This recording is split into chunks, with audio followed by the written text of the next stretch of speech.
압도적인 전기차 세계 1위 기업 테슬라, 자동차 업계의 아이폰이라 불리며 21세기 혁신의 아이콘으로 자리 잡았는데요. 테슬라는 단순히 전기차만 만들어 판매하는 회사가 아닙니다. 테슬라는 오래전부터 솔라시티라는 태양광 회사를 인수해 지붕 모양의 태양광 패널을 만들어 일반 가정에도 판매하고 있고, 스페이스X라는 회사를 통해 이미 통신 위성 300개를 지구 상공에 띄우는 데 성공하였고, 향후 무려 1만 2천 개를 띄워 전 세계 모든 지역에 저렴한 가격에 초고속 인터넷을 서비스하는 스타링크 프로젝트까지 진행 중에 있습니다. 상상 속에서나 가능한 일들을 현실로 만들어 나가고 있죠. 이렇게 빠른 속도로 테슬라가 세상에 혁신을 보여줄 수 있었던 이유 중 하나가 바로 과감한 선택과 변화입니다. 그리고 바로 최근 테슬라가 전 세계가 깜짝 놀랄만한, 일본에게는 매우 충격적인 발표를 하나 하게 됩니다. 지금까지 알려진 팩트는 기존의 테슬라의 독점으로 전기차에 배터리를 공급하던 파나소닉에 테슬라의 앨런 머스크 CEO가 배터리 생산 능력을 답답해하며 다른 공급업자를 찾을 수밖에 없다 발언한 뒤, 실제로 한국의 LG화학이 테슬라의 주력 모델인 모델3 배터리 공급을 중국의 CATL과 함께 맡게 되어 일본의 독점 공급이 산산조각 난 정도가 전부였습니다. 이 정도는 나눠 먹기를 하게 된 것으로 일본 입장에서 충격적이지만 절망적인 수준이라 보기는 어려웠죠. 그런데 이번에는 완전히 다릅니다. 일본 경제신문의 보도에 따르면 최근 테슬라가 일본 파나소닉과 태양전지의 공동 생산을 완전히 중단하기로 하였습니다. 테슬라와 파나소닉은 미국 뉴욕의 태양전지 생산을 위한 공장을 함께 운영해 왔는데요. 테슬라가 전략을 완전히 수정해 더 이상 파나소닉으로부터 태양전지를 공급받지 않기로 결정하였습니다. 이유는 간단합니다. 파나소닉이 테슬라가 요구하는 디자인과 발전 효율 두 가지를 충족시킬 만한 기술력을 가지고 있지 않기 때문이죠.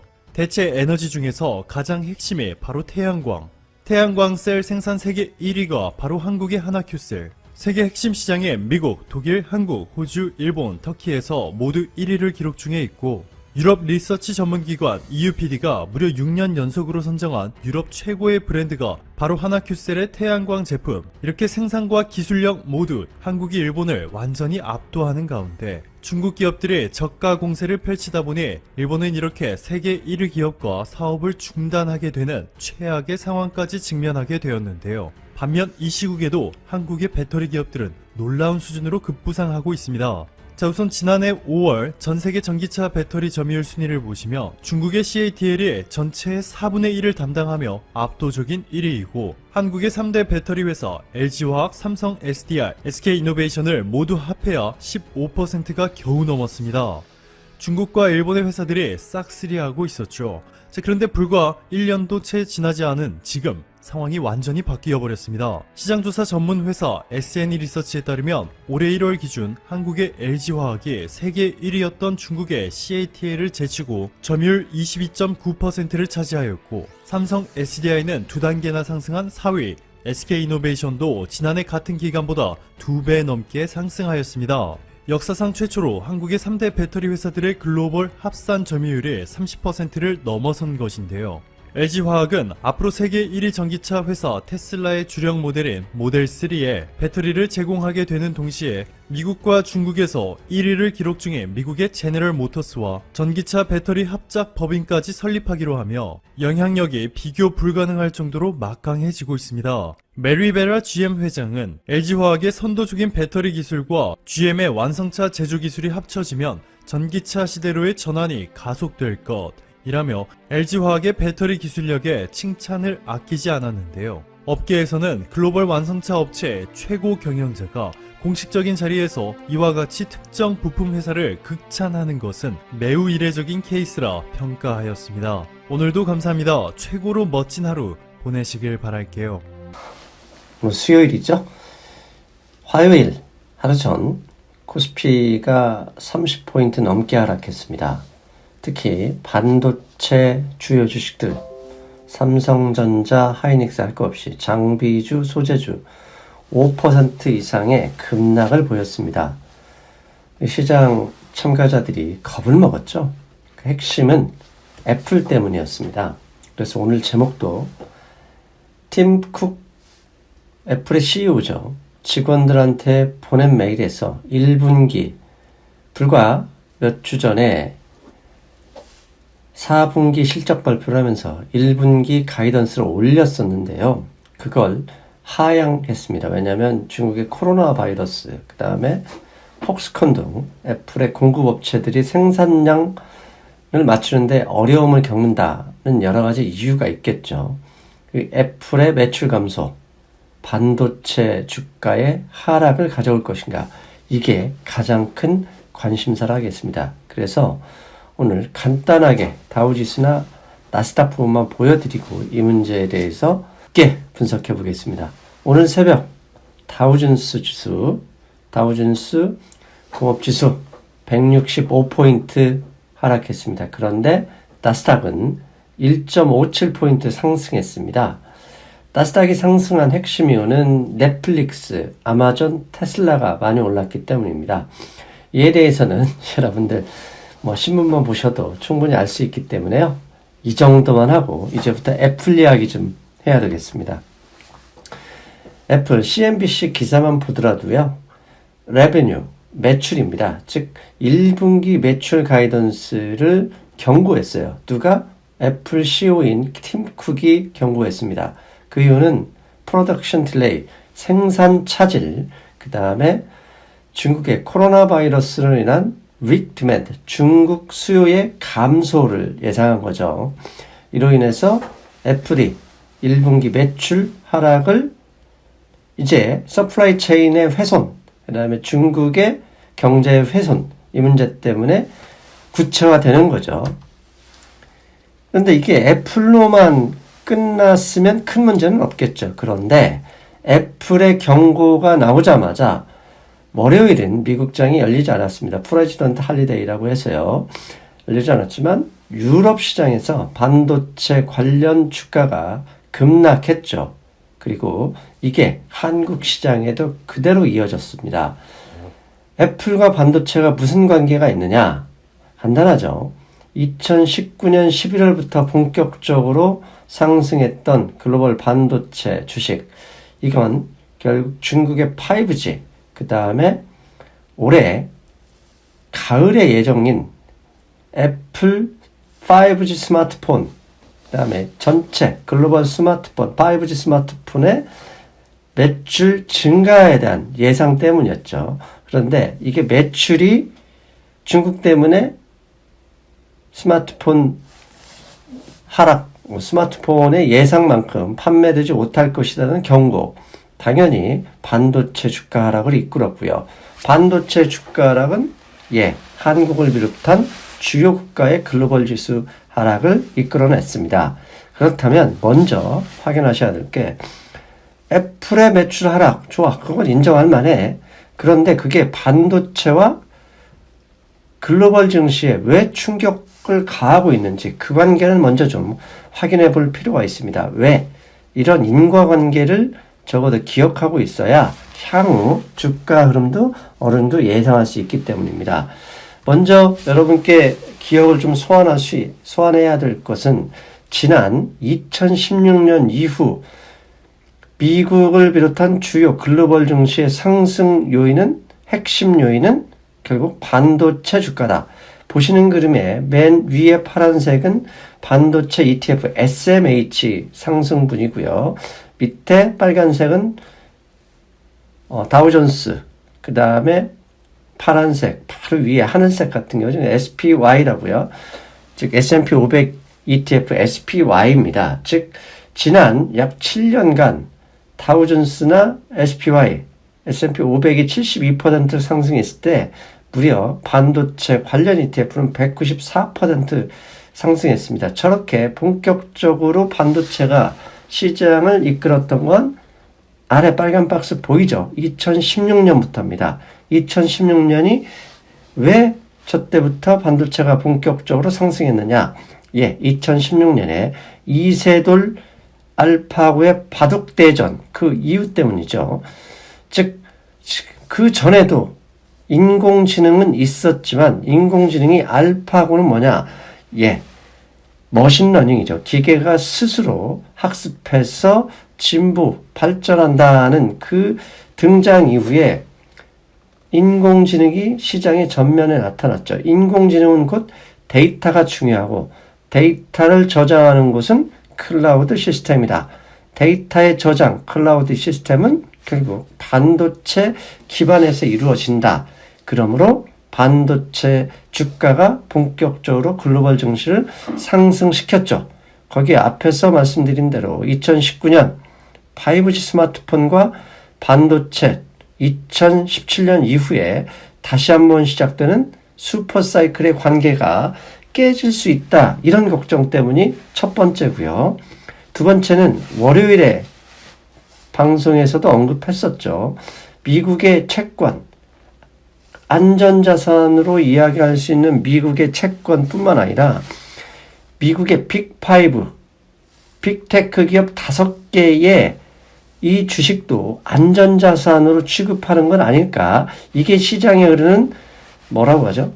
분위기였죠. 그런데 시장에서 왜 빅5 기업이 안전자산으로 취급받느냐? 보시는 것처럼 이 5개, 페이스북, 아마존, 애플, 마이크로소프트, 구글, 이 5개 기업의 순이익 증가율은 16%.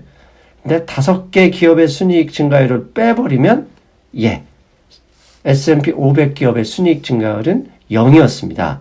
이 얘기는 반대로, 빅5 기업의 순이익 증가율이 하락하면, 전체 S&P 500 기업의 하락률은 훨씬 커질 수 있는 거죠. 그래서 애플이 매출이 하락하면 순이익 증가율은 당연히 하락할 것이고, 그렇게 되면 증시의 하락 요인이 돼버릴 수 있는 거죠. 빅5 기업이 증시의 상승을 이끌었다. 반대로 빅5 기업의 하락은 증시 하락을 그대로 끌고 나올 수 있는 거죠. 그렇기 때문에 애플의 매출 하락은 증시 하락 요인이고, 이 애플은 결국 중국과의 서플라이 체인, 중국에서의 아이폰 생산량 감소, 이 모든 게 연결되는 거예요. 특히 이게 미국만의 이야기가 아니라 보시는 그림은 맨 위에 가장 급격하게 상승한 게 월드 테크놀로지, 월드 기술주입니다. 근데 월드 기술주라고 해봤자 결국 핵심은 빅5죠. 저 빅5에서 기술주를 빼버리면 미쳐 거의 상승률이 없더라. 즉 기술주가 하락하면 전 세계 글로벌 증시에도 바로 직격탄이 될 수밖에 없다는 걸 보여주는 거죠. 상황이 이렇다 보니 그제 새벽, 오늘 새벽 죄송합니다. 필라델피아 반도체 지수 지금 거래량이 급증하고 있습니다. 오른쪽 박스 보이시죠? 애플의 매출 하락이 일시적이냐 아니냐를 투자자들끼리 저렇게 거래량으로서 치열하게 다투고 있는 거죠. 투자자들이 불안한 거죠. 즉 이건 일시적일 것이다 하는 사람은 사는 것이고, 아니야 이거 일시적으로 끝날 것 같지 않아 라고 하는 사람은 매도하는 거죠. 그게 거래량으로 나타나고 불안 심리가 거래량에서 그대로 확인된다. 이것뿐만 아니라 변동성 지수죠. 지금 변동성 지수가 1월 들어서 코로나 바이러스의 문제에도 큰 문제 없이 상관없었는데 2월 들어서 글로벌 서플라이 체인 붕괴 가능성, 글로벌 서플라이 체인의 훼손 가능성이 점점점 올라오면서 저렇게 변동성 지수가 올라오는 거죠. 변동성 지수가 상승한다. 결국 주가의 하락 요인이 되는 거죠. 여기에 애플의 스마트폰, 중국에서의 스마트폰 그 판매량이 실제로 하락할 만한지 블룸버그에 조사했는데요. 맨 왼쪽 보면 검정색은 작년에 코로나 바이러스 일어나기 전에 예상했던 수치고요. 파란색은 코로나 바이러스 때문에 저렇게 판매량을 조정한 겁니다. 그런데 1분기에 많이 줄었죠. 그리고 2분기에도 줄어들 것이다. 3분기에는 그나마 예상과 부합할 것이고 4분기에 늘어나긴 해도 조금밖에 늘어나지 않을 것이다. 그러면 전체적으로 보면 어떻게 되죠? 전체적으로 보면 작년에 예상했던 것만큼 스마트폰, 5G 스마트폰, 전체 스마트폰 중국 시장에서 판매량이 그렇게 늘어날 것 같지는 않다. 이런 두려움이 있는 거죠. 하지만 한 가지 하반기에 늘어나는 양이 상반기에 감소하는 양보다 훨씬 크니까 충분히 만회할 수도 있다. 그런 현재 예상은 그나마 좀 남아있죠. 그리고 어제 한국 시장이 오늘 미국 시장 주가는 그렇게 많이 빠지지 않았잖아요. 나스닥 같은 경우는 플러스 냈으니까. 근데 한국 증시에 왜 그렇게 큰 직격탄을 때려버렸느냐. 지금 보시는 그림에 이것도 블룸버그에서 나온 건데요. 왼쪽에 보면 코로나 바이러스 때문에 글로벌 순이익 그 센티먼트, 즉 순이익 심리라고 하죠. 사람들이 느끼기에 순이익이 저만큼 많이 하락할 거라고 생각한다는 거예요. 그런데 오른쪽에 국가별로 봤더니 가장 큰 나라, 순이익 증가율이 하락할 때 가장 크게 영향받는 나라는 UK, 영국이었고 그 두 번째가 사우스 코리아, 한국이라는 거죠. 어쩔 수 없습니다. 중국발 코로나 바이러스, 그러면 아이폰, 애플 반도체 영향을 받으면 가장 크게 영향을 받는 건 한국이기 때문에 어제 증시가 그렇게 요동을 쳤던 것이죠. 그러나 한 가지, 정부가 중국 인민은행이 MLF 금리죠. MLF 금리를 인하했고요. 그 다음에 경기 부양도 지속적으로 지금 현재 독려하고 있습니다. 그것 때문에 중국의 상하이 지수는요, 연휴 직전에 하락폭을 다 만회했어요. 그렇다 하더라도 이 모든 걸 감안해도 중국의 GDP 축소를 인정할 수밖에 없어요. 그런데 전 세계 경제가 중국만 구성되는 게 아니죠. 미국은 최근에 지속적으로 하락하는 채권금리 때문에 오히려 경제가 좋아질 분위기가 되고 있다는 거, 그 점을 잠깐 좀 언급해야 되겠습니다. 최근에 30년 만기 국채금리가요, 계속 하락해서요. 오늘 원래 장 시작 전에는 1.90포인트까지 하락했었어요. 그런데 이 위험 신호라고 하나요? 위험에 대한 두려움이 개선이 되면서 조금 반등에 성공해가지고 30년 만기 국채 금리가 얼마로 했는지 잠깐만 확인해 볼게요. 2% 위로 올라왔습니다. 왜냐하면 장 시작 전까지는 1.90까지 떨어졌던 게 올라왔고요. 다행스러운 점 중에 하나는 독일과 프랑스의 10년 만기 국채 금리는 플러스로 전환했다는 거. 이게 시장이 좀 긍정적인 신호를 보여주죠. 이렇듯 하락하는 미국의 채권금리, 이건 30년 만기 채권금리는 모기지 금리와 그대로 연관되어 있죠. 모기지 금리가 하락하다 보니 어떤 일이 벌어졌느냐. 미국의 주택시장 붐이 살아나고 있습니다. 지난 2007년 서프라임 붕괴된 이후에 건 13년 만에 주택시장이 저렇게 활성화되고 있고, 특히 11월, 12월, 1월, 2월에는 좀 더 거래, 그 다음에 주택 심리 지수가 확연히 좋아질 가능성이 있는 거죠. 저렇게 주택 시장 붐이 진행이 되면 당연히 소비 증대로 이어질 수 있다. 이 점은 긍정적인 신호다. 중국이 당연히 GDP 축소가 예상이 되긴 하지만 그나마 중국 정부의 강력한 부양책 플러스 미국 시장의 주택시장, 미국 주택시장의 붐이 소비 증대로 이어질 가능성, 이 부분은 우리가 긍정적으로 봐야 될 것이다. 그렇다면 이 모든 게 여기서 끝나냐? 그러진 않죠. 이제부터 애플이든 반도체 주가든 안정이 될 것인가 다시 상승으로 갈 수 있느냐는 이제 중국에서 중국에서 발표할 숫자를 주목해야 됩니다. 특히 지금 현재 조금씩 공장이 재개되고 사람들이 돌아오고 있는 상황에서 코로나 바이러스의 충격, 이게 진정되는 기미가 나오느냐, 아니면 다시 연쇄적으로 재발 가능성이 높느냐, 이걸 주목하고 있어야 됩니다. 그래서 앞으로는 중국 정부가 발표할 감염자, 사망자 숫자, 이 부분을 주목하기도 해야 되는데, 한편으로는 중국 정부 숫자를 별로 신뢰하지 않고 있다는 거, 이게 문제가 되죠. 그나마 이제 중요한 변수 중에 하나가 무엇이냐? 중국 양회입니다. 원래 3월 초에 중국은 매년 양회라는 중국 최고의 정치 행사이며 최고의 권력기관 회의인 양회가 개최되는데요. 이게 연기될 가능성이 높다는 뉴스가 어제 나왔습니다. 이게 연기하느냐 마느냐 24일에 결정된다는데요. 이게 왜 중요하느냐. 만약에 연기된다면 중국의 최고 정치 지도자들이 모이는 걸 꺼려한다. 왜? 그만큼 코로나 바이러스의 문제가 심각하다는 게 밖으로 보여지기도 하고요. 못 모이는 거 봐라. 얼마나 무서우면 이 지도자들이 피하느냐. 이렇게 심리적으로 확산될 수 있는 것이죠. 그래서 24일에 만약에 연기가 된다 그러면 주가 한 차례 다시 하락 조정 피할 수 없을 가능성이 있고요. 그대로 실시한다 그러면 시장에 안심 신호를 주는 것이다.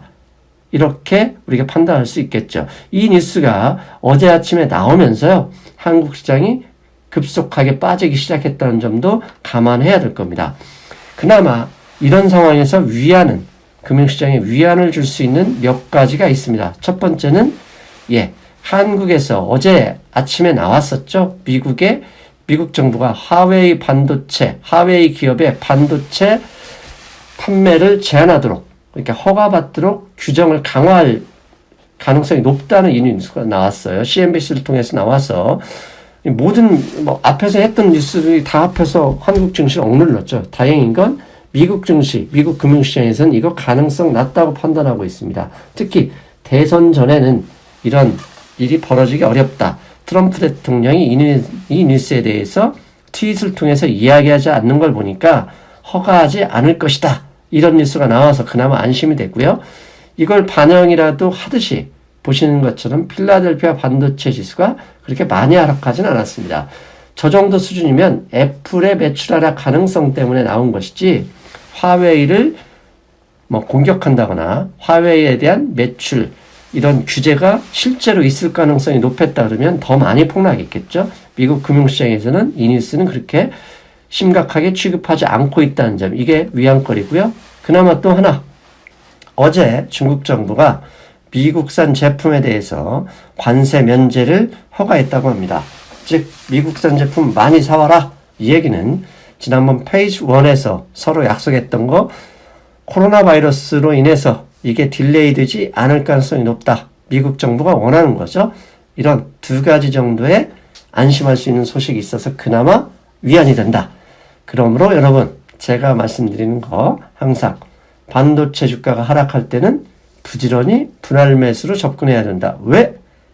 강물은 결국 바다로 향해 흘러갈 수밖에 없기 때문이다. 아셨죠, 여러분? 저는 목요일에 뵙겠습니다. 여러분, 안녕. 구독 버튼도 꼭 누르시고 많은 분들과 공유해 주시면 대단히 고맙겠습니다. 지금 북한 내부에서도 이 코로나 바이러스가 그 전염병이 발생을 하고 있습니다.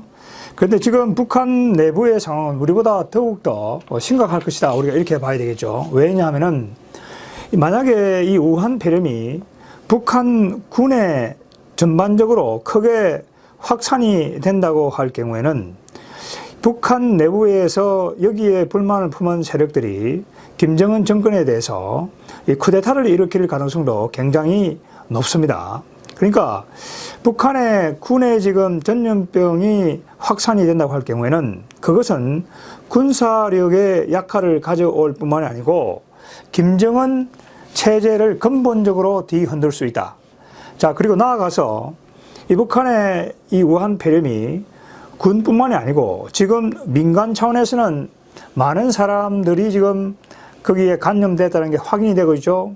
얼마 전 자유아시아 방송에 따르게 되면은 평양 근처에 있는 4.25 여관에 1,300명을 격리해 두고 있다. 이렇게 지금 이야기를 하고 있죠. 자, 그래서 북한 내부에서도 지금 데일리 NK라든지 이런 데서 확인된 걸 보게 되면은 최소한 23명이 사망한 것으로 확인이 되고 있다는 것이죠. 그래서 북한 내부에서도 이 민간 차원에서 이 우한 폐렴이 확대가 되고 그게 급기야 군으로까지 확대가 된다고 할 경우에는 이것은 굉장히 북한 정권을 뒤흔드는 그런 결과를 가져올 가능성이 굉장히 높다. 이렇게 봐야 됩니다. 자, 그래서 김정은이가 2월 29일입니다. 지금 여기 보게 되면은 조선노동당 정치국 학대회의를 갑자기 지금 열었습니다. 그래서 김정은이가 발언한 내용이 조선중앙통신에 그대로 보도가 됐습니다. 그 이야기가 뭐냐면은 역시 북한 말로는 이 바이러스를 비루스라고 그러죠. 비루스 전염병을 막기 위한 초특급 방역 조치들을 취하고 있고 이 문제에 관해서 심도 깊은 논의가 진행이 되었다. 자, 그렇게 이야기를 하면서 여기서 지금 김정은이가 한 이야기는 뭐냐면은 한 북한 내에 조직이 있었는데 그 조직이 특권 관료주의 부정부패 행위들로서 여러 가지 문제가 있어가지고 결국은 이 당 간부들을 재교육시키는 기관이었던 김일성 공업당 학교를 이번에 폐쇄 조치를 했다고 하는 얘기죠. 그러니까 지금 김정은이가 우한 폐렴 사태가 지금 세계적으로 퍼지는 상황에서 북한 내부의 당 조직과 군 조직과 정부 조직을 다 잡기 위해 가지고 정치국 확대 회의를 개최했습니다마는 북한 내부의 이 보건 인프라가 워낙 취약하기 때문에 이걸 막기는 쉽지 않을 것으로 이렇게 보입니다. 그러니까 북한이 지금 김정은이가 하는 것은 국경을 봉쇄하고 북한 내부에 지금 예정되어 있던 모든 행사들을 줄줄이 지금 취소하고 있는 것이죠. 자, 이 지금 북한은 겨울에 군사훈련이 실시가 됩니다. 왜냐하면은 거기는 도로 사정이 좋지를 않습니다. 그래서 이 여름이 되면은 비가 많이 와가지고 도로가 전부 다 진흙바닥이기 때문에 이 군용 차량이라든지 탱크가 움직일 수가 없죠. 그래서 땅이 이제 얼어있는 겨울에 훈련을 하게 되는데 통상적으로 군 훈련뿐만 아니고 한국의 민방위 훈련격인 이 노농저기대 훈련, 그 다음에 반항공 훈련도 실시했습니다만 이번에는 이걸 완전히 취소를 했습니다. 왜냐하면은 이 군 작전과 민간 작전이, 민간의 훈련이 동시에 실시가 된다고 한다면은 민군 간의 이 접촉이 이루어져 가지고 결국은 전염병이 퍼질 가능성이 굉장히 많죠. 그래서 이 민방위 우리로 치면 그런 훈련을 전부 다 여기 지금 중단을 했습니다. 자, 그런데 지금 군으로 지금 이러한 전염병이 퍼지지 않을 수 없는 것이 우리가 지금 탈북자들의 이야기를 들어보게 되면은 군대에 여러 가지 지금 식량 사정이라든지 먹을 것이 없기 때문에 결국은 민간에 나가서 그걸 구해와야 된다는 얘기죠. 그래서 민간하고 접촉을 할 수밖에 없을 것이고 또 군에 있는 일부 그 세력들도 장마당에 나가가지고 자기 자신들의 어떤 생계를 유지하거나 또 기름이라든지 이런 걸 불법적으로 판다고 하는 이야기죠. 자, 그렇게 된다고 한다면 자연히 김정은 정권이 아무리 이렇게 봉쇄를 하려고 해도 민군의 접촉이 이루어질 수밖에 없고 결국은 민간과 군 내부로 이러한 전염병이 퍼질 수밖에 없을 것이다. 우리 지금 군만 하더라도 이러한 아주 철저한 조치를 취하고 있음에도 불구하고 벌써 격리자가 10,000명을 넘어섰다고 하는 이야기죠. 그러니까 북한은 이게 만약에 발표가 안 돼서 그렇지 지금 상황이 굉장히 심각할 수도 있고 이게 만약에 퍼졌다고 한다면 앞으로 걷잡을 수 없는 이런 상황으로 갈 수밖에 없을 것이다. 자, 그래서 결국은 이 우한 폐렴 사태가 북한에 퍼지게 된다고 한다면 북한 주민의 반발뿐만이 아니고 북한 이 군부 세력의 반발을 불러일으켜서 김정은에 대한 어떤 군부 쿠데타 이런 것도 우리가 절대로 배제할 수 없는 상황이죠. 세상에서 여러분께 여러 번 말씀드렸습니다만은 이 하노이 회담이 결렬된 지 1년이 됐죠. 하노이 회담 결렬 이후에 북한 내부의 군부와 그 군산 복합체가 김정은에 대해서 엄청난 불만을 가지고 있다고 하는 것이 공개적으로 최선희 부상회의를 통해서 공개된 적이 있죠. 그러니까 공산국가에서 쿠데타가 안 일어난다. 그건 하나의 신화에 불과하죠. 1985년 고르바초프가 소련에 권력을 잡고 나가지고 페레스트로이카, 그 다음에 글라스노스트, 그러니까 계획과 개방을 추구를 하다가 군축을 단행을 하게 되니까 결국은 1991년 8월 달에 그 내부에서 군부 쿠데타가 일어나가지고 고르바초프가 실각을 하고 결국은 1991년 12월 25일입니다. 크리스마스 때 그 소련 국가가 없어져 버렸습니다.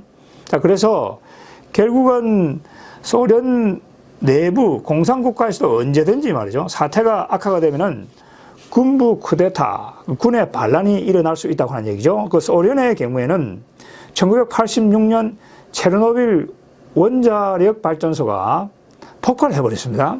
그래가지고 이제 그게 아주 이 소련 정권, 공산 정권에 아주 결정타를 또 주었죠. 그래서 결국은 1986년으로부터 5년 만에 1991년 소련이 붕괴하는 결과를 가져오게 되었던 것이죠. 그래서 이 지금 우한 폐렴이라고 하는 것이 북한에서는 이 체르노빌이라든지 그리고 고르바초프가 몰락했던 그러한 이 과정을 밟을 가능성도 굉장히 높다는 걸 우리가 이 염두에 두고 북한 사태를 바라봐야 되겠습니다. 그리고 일부 학자들은 여전히 북한 내에서는 김정은이가 권력을 공고히 하고 있기 때문에 군부 쿠데타가 일어날 가능성이 없다라고 주장을 하지만은 소련의 경우를 보게 된다고 하면 그건 사실이 아니죠. 그리고 루마니아 같은 경우에도 그 군중대회에서 말이죠. 그 차우세스쿠가 거기 나와서 연설할 때 그 군중들이 말이죠. 거기에 물병을 던지고 결국은 그렇게 해가지고 군이 그 차우세스쿠를 체포를 해가지고 적결 처분하지 않았습니까? 그러니까 이 사태가 악화가 된다고 한다면은 언제든지 김정은 정권과 같은 저러한 세력도 체제도 무너질 수밖에 없다 하는 것을 우리가 분명하게 이해하는 게 대단히 중요하겠습니다.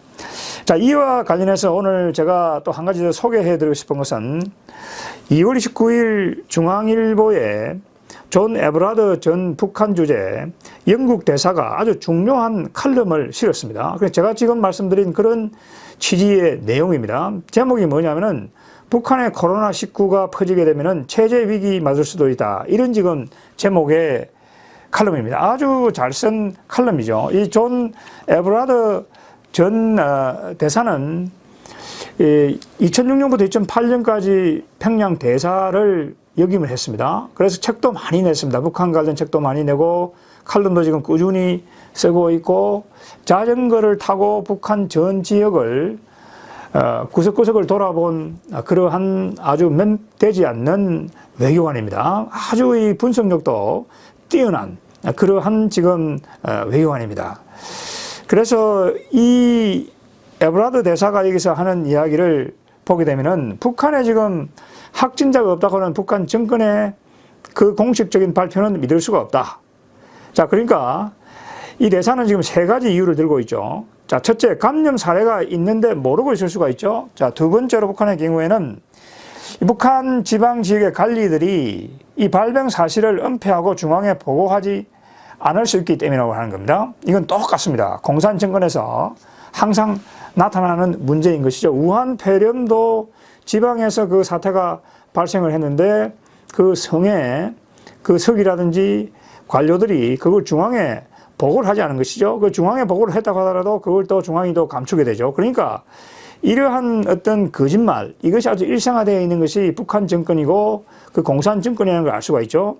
자, 세 번째 이 에버라드 대사가 하는 이야기는 진단 시약이 부족하다고 하는 얘기죠. 그러니까 진단 시약이 없으니까 감염이 의심이 되는 사례가 발생했는데도 그걸 의사가 확인을 할 수가 없다고 하는 얘기죠.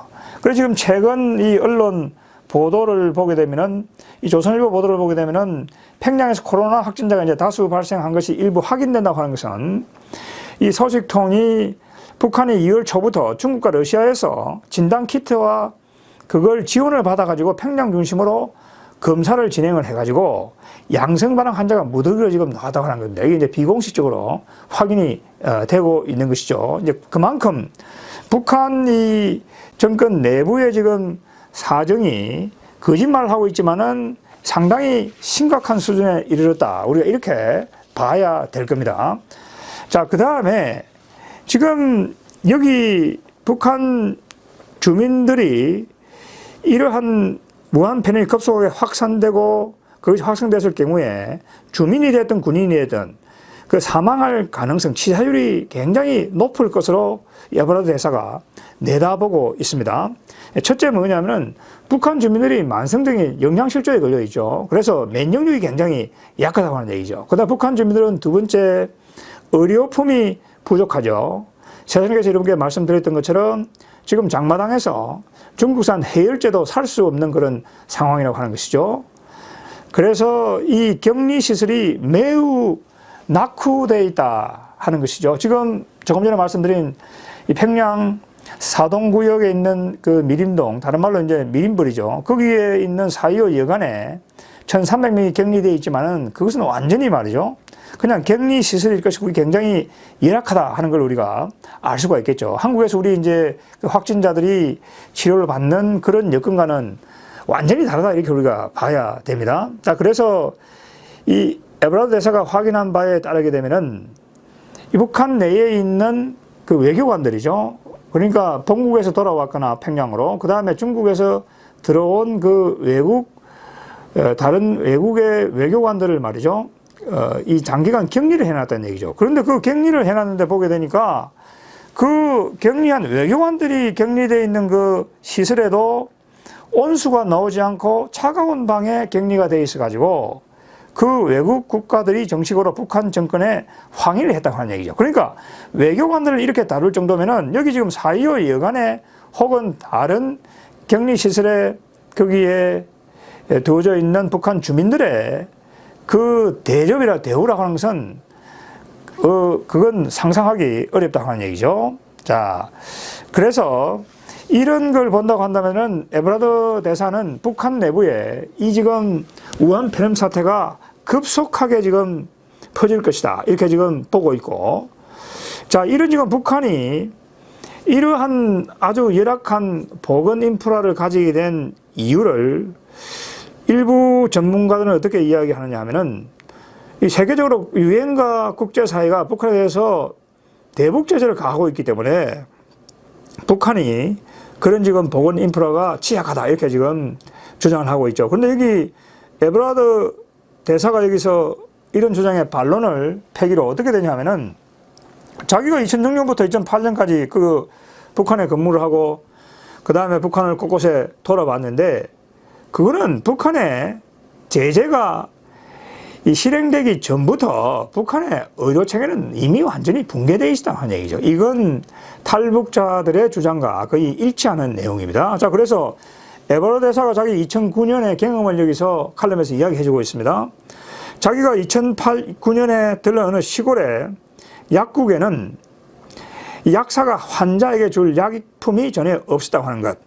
자, 두 번째로 환자가 찾아온다고 하더라도 약사가 할 수 있는 일이라고는 환자에게 차 한 잔 대접하면서 위로하는 것뿐이라고 하는 얘기죠. 아니, 의사에게 환자가 찾아오고 약사가 찾아오면은 치료를 해주고 처방을 해가지고 약을 받도록 해야 될 텐데 지금 에버라드 대사 이야기는 약사가 할 수 있는 이야기가 해줄 게 있는 처방이 없다는 얘기죠. 그래서 여기 에버라드 대사가 또 하는 이야기는 2009년 그 무렵에 자기가 북한 지방을 둘러봤을 때 북한 병원들에는 살균 용기가 없다고 하는 얘기입니다. 그 살균 용기가 없으니까 뭘 대신 썼느냐? 맥주병을 재활용해서 쓰고 있었다고 하는 이야기죠. 그러니까 이만큼 이 제재를 받기 이전부터 김정은 그리고 김정일 정권이 모든 자원을 갖다가 핵과 미사일 개발하는 데 쏟아 붓지 않았습니까? 얼마 전에 나온 미 국무성의 보고서를 보게 되면은 북한이 2017년 그 이전 11년간 쓴 이 국내 총생산 GDP 대비 국방비 비율이 23.3%입니다. 그게 세계 1위입니다. 그러니까 모든 자원을 거기다 쏟아부으니 북한 주민들이 약이 없어서 죽든지 병원에 가서 무슨 치료를 못 받든지 김정은이는 뭐 아랑곳하지 않는 것이죠. 그리고 오로지 그냥 핵과 미사일만 개발해가지고 자기 체제만 유지를 해야 되겠다.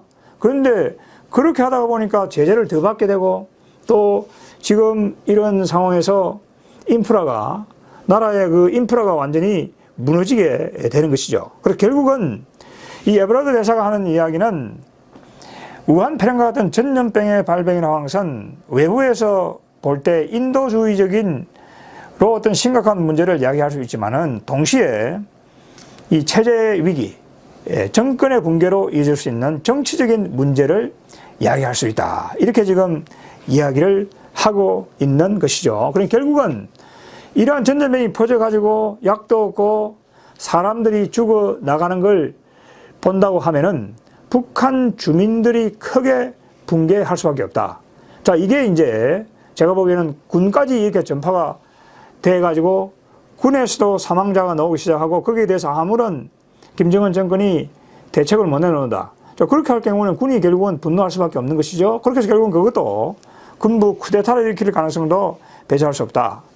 그러니까 지금 아까 말씀드린 대로 김정은이가 할 수 있는 것은 그냥 있는 행사를 그냥 줄줄이 취소하는 거죠. 2월 8일 날 북한군이 그 만들어진 그 기념일을 기해서 열병식을 대대적으로 하려고 했는데 그것도 전격적으로 취소했죠. 4월 10일 날 평양에 열리려고 했던 그 평양 마라톤 대회도 취소를 했죠. 자, 그래서 지금 이러한 사태가 벌어지고 있으면서도 북한이라는 이 체제가 자기 주체 사상이라고 하는 이것이 말이죠. 여기에 아주 능동적으로 융통성 있게 대처하는데 발목을 잡고 있다고 하는 얘기입니다. 주체 사상은 우리끼리 하자. 그러니까 이 외국의 도움을 받지 않고 자기들끼리 뭘 해야 된다고 하는 이야기죠. 자, 그러니까 외부로부터 지금 도움이 필요하면은 이 약도 받고 여러 가지 어떤 의료 부품도 받고 지금 미국이라든지 국제사회가 지금 거기에 대해서 제안을 해놓고 있는 거 아닙니까? 그런데 김정은이가 그걸 받을 생각이 없죠. 그러니까 해외 전문가들도 여기 북한에 들어가서 거기에 대해서 검사를 하고 또 그걸 치료하는데 도움을 줘야 되는데 이제 이러한 것들이 외국으로부터 뭐 도움을 받는다. 이게 전부 다 북한으로 볼 경우에는 주체 사상과 충돌한다고 하는 이야기죠. 그게 이제 이 에브라더 대사가 분석하는 아주 뛰어난 그러한 분석이다. 이렇게 생각합니다. 그러니까 에브라더 대사는 1990년 중반에 북한 주민들이 대기근이 와가지고 굶어 죽고 있는데도 그 외국 식량의 지원을 김정일이가 받아들이지 않았다고 하는 얘기죠. 그게 전부 다 이 주체 세상이라고 하는 그 잘못된 그러한 이념 때문이다 하는 이야기인 것이죠. 자, 여기 보게 되면은 그만큼 이 생각이라고 하는 것이 참 어떤 국가의 정책이나 그 다음에 인간의 행동을 결정짓는데 무섭다라고 하는 것을 다시 한 번 더 느끼게 되는 것이죠. 자, 그래서 지금 이러한 북한 내부에 지금 이 감염병의 확산, 그리고 지금 중국과 한국 전 세계로 퍼지고 있는 이 우한 폐렴 위기라고 하는 것이 바로 북한 내부에 여러분 말씀드렸던 것처럼 경제 위기를 지금 유발할 조짐을 보이고 있는 것이죠. 물가가 지금 폭등을 하고 있고 국경을 봉쇄를 해놓으니까 생필품이 그리고 기름이 중국으로부터 들어오지 못하는 것이죠. 그러니까 물가가 폭등을 하고 이제 환율이 급등하기 시작하는 겁니다. 자, 이렇게 해서 제일 먼저 오게 되는 것이 결국은 외환 위기가 될 수 있다고 하는 이야기죠.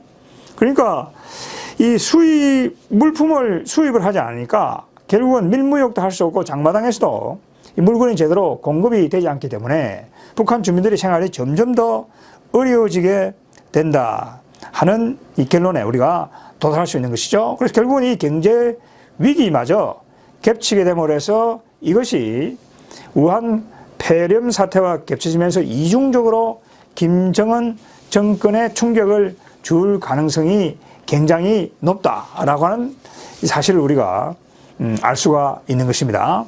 자, 그래서 결국은 이러한 어떤 우한 폐렴 사태가 주민들을 넘어서서 군 내부까지 지금 이게 퍼진다고 할 경우에는 아마 군도 북한군의 경우에는 속수무책으로 거기에 많은 피해를 낼 수밖에 없을 것입니다. 북한 군의 인프라라고 하는 것도 보건 인프라도 아주 열악하죠. 주민만큼이나 열악하다 우리 이렇게 봐야 될 겁니다. 자, 그래서 결국은 이 우한 폐렴 사태가 김정은 정권에 아주 커다란 위기를 가져올 것이고 그것은 주민의 어떤 그런 반발 나아가서는 군의 이 쿠데타 같은 이런 반발을 불러올 가능성도 배제할 수 없다. 자, 이런 가능성을 염두에 두고 우리가 지금 북한에서 벌어지고 있는 이 우한